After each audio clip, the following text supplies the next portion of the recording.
Hi, it's Ninette from the Metal Embossing Academy. We're on to our second challenge, our color challenge. So in this one, you can either use watercolors or acrylic paints or pencils, crayons, whatever you have on hand.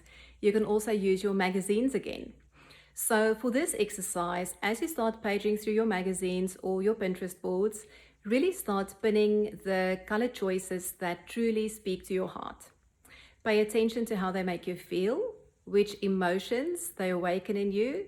Do they make you feel relaxed and calm? Do they make you feel happy and inspired? Start paying attention to those things and start laying them down. If you're using magazines, you can stick them into your notebook. If you're using a Pinterest board, start collecting them all in one spot. You can also just use your crayons or your paints and start layering them next to each other on a page, and then writing next to them why you like them. This is quite important to get behind the why, okay?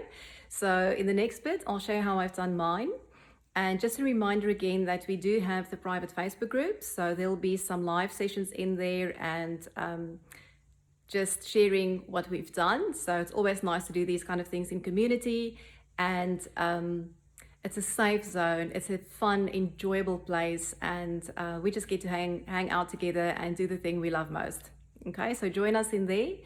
And then also, just to make sure that the emails go directly to your primary inbox, please add this email address to your favorites or to your inbox goodies, so we don't have them end up in junk or spam. Okay, so for our color exercise, again, I've gone through all my magazines and I've taken a couple of pictures that spoke to me in terms of color. So these are just sort of the colors that are found on the color wheel. So I just thought, it's nice to have those handy. On this little picture, I really liked the colors and then also how they've combined them and overlaid them. So I quite like that idea. In this picture, I really loved sort of the calm feeling you get when you look at the picture, and also how the colors seem to flow into one another. So that's really beautiful. And then I just gathered some other bits and pieces. So I'm quickly going to sift through all of them and then again find the ones that speak to me most. It's quite important when you look at the colors that you find appealing at this point, pick the ones that really speak to you the most, because that'll help you again to redefine your creative voice and collections you'll be working on for the next season. So this might not be a forever choice, and you can go through this every now and again and redefine. So I'm quickly going to do that and stick them in my book. So I'm going to speed up the process and I'll check in with you guys in a minute.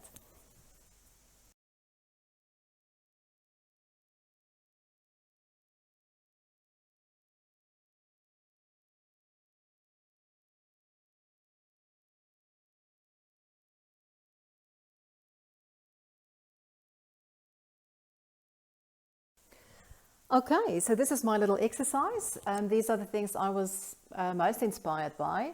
And what came as a total surprise to me was the yellow showing up in all these pictures. Because guess what? Yellow has always been my least favorite color. However, looking at this picture, the yellow just brings this vibrant energy, a feeling of warmth, and I don't know, it just feels like it lifts everything. And the same with this one. So even though it's combined with a lot of the cooler colors, it just makes these pictures pop. So yeah, so that was quite a surprise to me. Even in this picture, in that one, it just sort of shows up everywhere. And I might be starting a new collection based around using yellow in my work. So yeah, so that's interesting.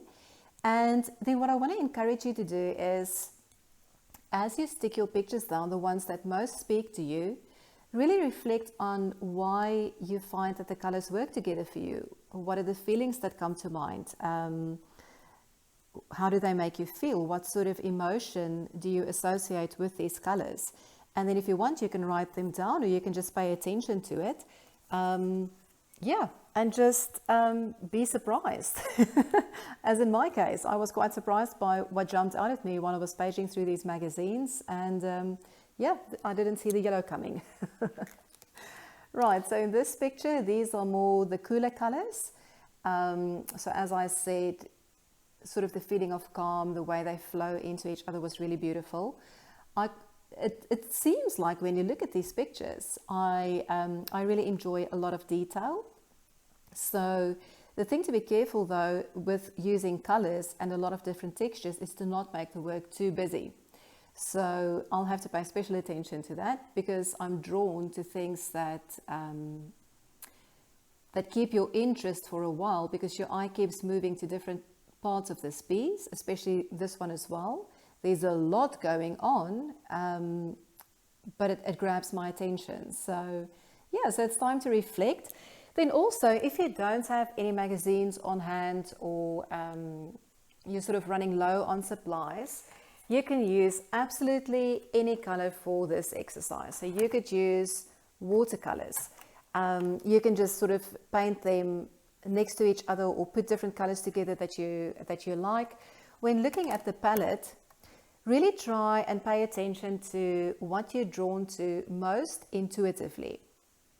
So let's say you look at the palette, pick 5 colors that really grab your attention, and then start adding them and write why you like them, how you feel about them, that sort of thing. You could also use just normal colored pencils. Again, try grab the ones, so throw them out on the table and pick the ones that you're most drawn to. You could use pens. These are just some beautiful brightly colored gel pens, or you could even just use colored felts or Sharpies.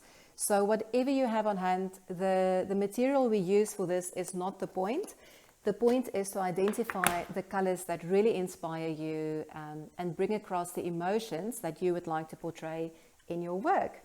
So I hope you guys have enjoyed that.